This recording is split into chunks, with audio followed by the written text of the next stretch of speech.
दीर्घ 7 मास धरी पुलिस चोर को धरने को संधान जारी रखिथिला। आउ एबे सेथिरे पड़ी जाइछि पूर्णछेद। मोरड थाना अधिकारी सुमित कुमार सोरेन ଏହା ଉପରେ ପୂର୍ଣ୍ଣଛେଦ ଲଗାଇଛନ୍ତି। ତେବେ ସୂଚନା ଅନୁଯାୟୀ ସରକାରୀ ବାଳିକା ଉଚ୍ଚ ବିଦ୍ୟାଳୟ ଚିକିଟା ମାଟିଆ ଆଶ୍ରମ ସ୍କୁଲର ପ୍ରଧାନ ଶିକ୍ଷୟିତ୍ରୀ କାଞ୍ଚନମାଳା ଦାସ ନିଜ କ୍ୱାର୍ଟରରେ ବିଶ୍ରାମ ନେଉଥିବା ବେଳେ କେହି ଜଣେ ଦୁର୍ବୃତ୍ତ ଘରେ ଧସେଇ ପଶି ତାଙ୍କ ବେକକୁ ଜାକି ଜୋର କରି ପିନ୍ଧିଥିବା ସୁନାହାର, ମୁଦି, କାନଫୁଲ, ସୁନା ଚୁଡ଼ି ସହିତ ମୋବାଇଲ ଫୋନ ଛଡ଼ାଇ ନେଇ ଖସିଯିବାରେ ସଫଳ ହୋଇଥିଲା। ତେବେ କୌଣସି ଉପାୟ ନ ପାଇ ଶିକ୍ଷୟିତ୍ରୀ ଚିଲେଇବାରୁ ସହକର୍ମୀମାନେ ଦୌଡ଼ି ଆସି ତାଙ୍କୁ ଉଦ୍ଧାର କରିଥିଲେ। ତେବେ ତା ପରଦିନ ଶିକ୍ଷୟିତ୍ରୀ କାଞ୍ଚନମାଳା ଥାନାର ଦ୍ୱାରସ୍ଥ ହୋଇଥିଲେ।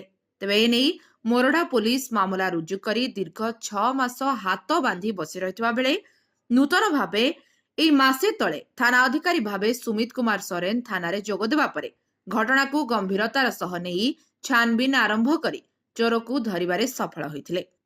ତେବେ ଚୋର ପାଖରୁ ହିରୋ पैशन प्रो मोटरसाइकल, कानफुल एक हल, चोरी होइतिबा मोबाइल फोन, चोरी रे व्यवहृत होइतिबा चोरर मोबाइल फोन एवं चोर चोरी करी एक घरोई संस्था रे चोरी करितिबा 3 हल गहना जमा दे लोन आकार रे हाराहारी 80,000 टंका लोन नैथिबार सूचना मिली।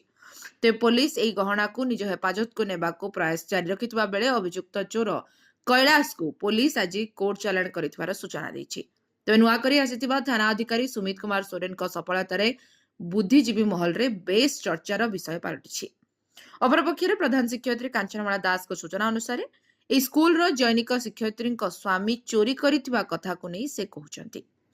Mayurbhanj Bibhuti Raut report, live life Odia.